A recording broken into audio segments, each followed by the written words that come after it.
we've got transaction volume that's back to the 2007 levels.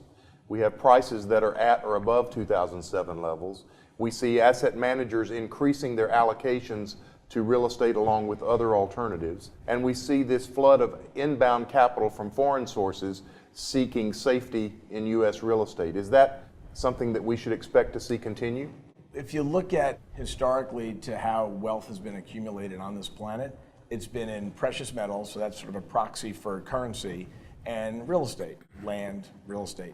So this really isn't a new story, but the more disruption there is around the planet, the more instability there is, and the strength of the US dollar denominated hard assets become very interesting to wealth accumulators around the planet.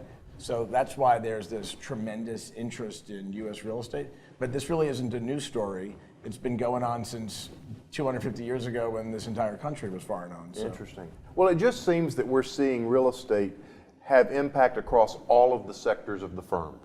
So you look at the investment activity that we followed in our real estate practice in the asset management area, now go over across many of our sectors where there is involvement of real estate being used by real estate dependent businesses, especially healthcare and retail.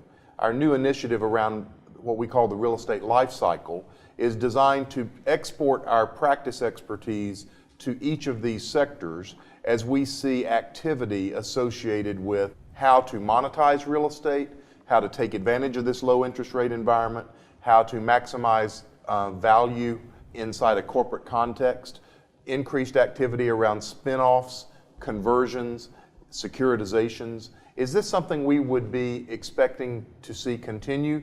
Is it driven by interest rates being low, or is it driven by this phenomena of just wanting more real estate?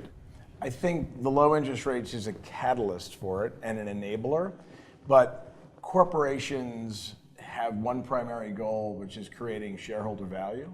So they'll look at the facilities that they occupy, whether they own them or lease them, and reevaluate periodically what's the best way to hold that real estate.